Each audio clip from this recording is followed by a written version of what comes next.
Let me skip a little bit here. The Temple of Set also denies it is involved in anything horrific. Its website assures us, regretfully, there still exist some individuals whose idea of Satanism is largely a simple-minded synthesis of Christian propaganda and Hollywood horror movies, often made by Satanists. The Temple of Set enjoys the colourful legacy of the black arts, and we use many forms of historical satanic imagery for our artistic stimulation and pleasure. But we have not found that any interest or activity which an enlightened, mature intellect would regard as undignified, sadistic, criminal or depraved is desirable, much less essential, to our work. And David Icke says, of course there is nothing undignified, sadistic, criminal or depraved about Michael Aquino, the inspiration of the Temple of Set, and his mind control and torture of men, women and children, nor in being involved in the US military's psychological warfare division. A former mind-controlled slave with an elite group called the San Diego Illuminati told me how she had worked closely with Aquino in the 1980s. He was a cold, arrogant, ugly person in heart and spirit, enjoyed using people, had a weakness for young boys and was a confirmed paedophiliac, the source told me.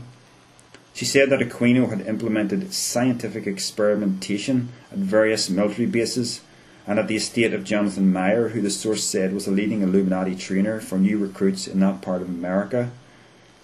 Aquino also had an estate in Germany where he would take his leaders and the children he abused. The source, who was mind-controlled to mind-control others, said she visited there on several occasions. Now here at last there's a reference, a little 18. So I'm going to look at the back of this chapter to what reference number 18 is. 18. Correspondence with the author. That's it. That entire character assassination of Michael Aquino is based on someone who talked to David Icke. And he doesn't say who it is, doesn't say what their credentials is. You know, and it mentions it's the 1980s. You're talking about the time when the Satanic panic was all the rage. Something that was thoroughly debunked by the FBI's Lanning report. You know, this is crazy stuff here. It's like David Icke just wants to completely resurrect the Satanic panic, which was all smoke and mirrors. Now, in that brief group of paragraphs, what have we got here? What have I learned from what I've just read? I've learned absolutely nothing of any real significance, but I have learned that David Icke is a man who not only gets his facts wrong, but who's quite happy to traffic in rumour and things that absolutely cannot be substantiated. And that is the problem with David Icke's research. And I've read entire books. I've read the big ones, I've read The Biggest Secret, I've read Tales from the Time Loop, numerous other ones, and you read these books and you take it all in, and unless you're in a position like I'm in, where you've actually researched a subject that he's talking about from sources of your own, you're not really in a position to tell good information from bad. And what you end up with, if you're a thinking person, what you end up with is this muddled mess of not knowing what you can actually attach any real significance to. Just one last reference here from Children of the Matrix. This is about the Bohemian Grove from page 136. As I was starting this book, Alex Jones, an American journalist, documentary maker and radio presenter, managed to get into the grove during their ritual, disguised in one of the hooded robes the participants wore.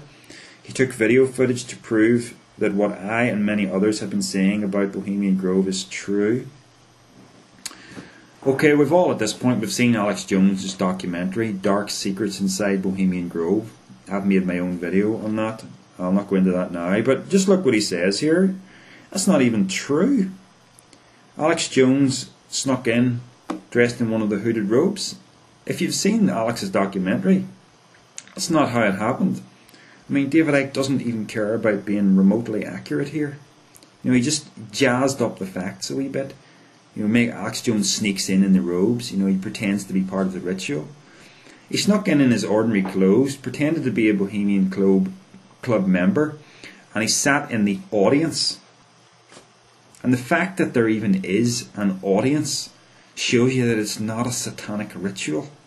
Anybody who knows anything about ritual magic understands that it's not a spectator sport. You don't have an audience for a magical ritual. You have the participants, usually in a very private, closed environment. Bohemian Grove has a big scary owl, and people want to see Satanism in it. But it's not. It's a stage play with an audience. So, why did I make this video?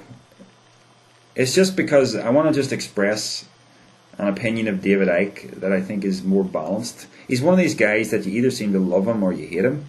I'm kind of somewhere in between. I can appreciate some of the things he says, but overall, he's really quite a poor researcher.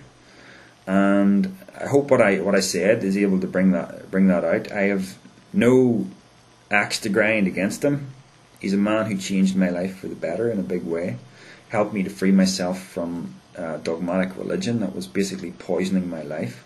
So, thank you, David Icke. But I've reached the point now where I'm seeing the holes in it all, and the holes are massive. And regarding the whole conspiracy scene, I understand why people get on board with it, because there are elements of truth to it all. But I want to give you a book recommendation that I have found to be a very good one.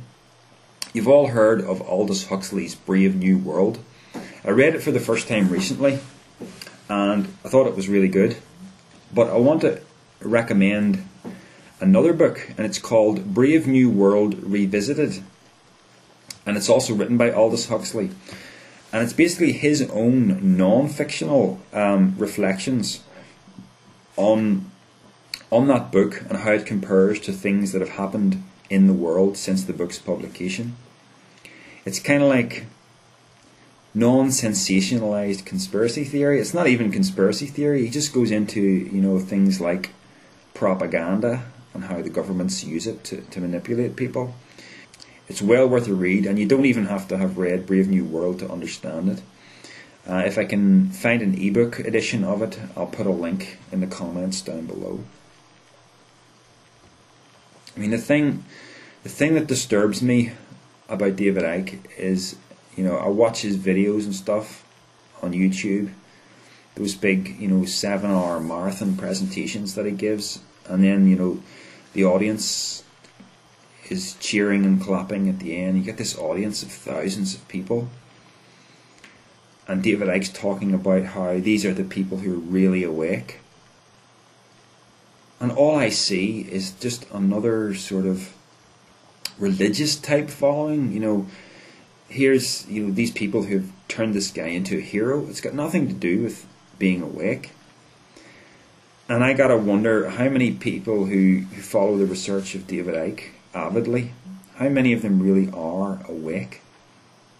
Because one of the most dangerous things is if you can take someone who isn't well educated already, and instead of giving them an ordinary education, grounding them in some things that are fairly well established, if they're not educated well and you just toss in a load of conspiracy type stuff, you can basically just get people subscribing to a totally different point of view without hearing both sides of the story.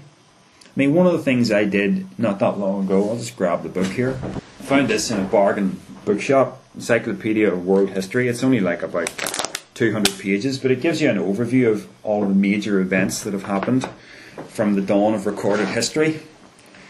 And it's like, the conspiracy claim is that there's some kind of agenda that has been going on for hundreds and maybe thousands of years, and it's going to all culminate in this global fascist state. If you read just the last few centuries of history and the various unexpected wars and whatnot that have broke out, there's just no way that this plan has been, by the secret group called the Illuminati. There's no way that that's viable. The world and the empires of the world has been far too changeable. There's far too much flux going on. It's just not possible that there's this secret agenda going on, that everything is controlled, everything happens for a reason. And if you're well grounded in just an ordinary picture of history, then you can see that. But if you don't already have that knowledge, and you go down the whole conspiracy wormhole, then you'll end up believing things that are totally imbalanced. That's how I see it. I flirted with the conspiracy scene for a while. I mean, the one video that is closest to that is the one where I talk about occultism and secret societies, a wee two-parter from a while back. But that's it, folks. I mean, I see an awful lot of smoke and mirrors here. I really do.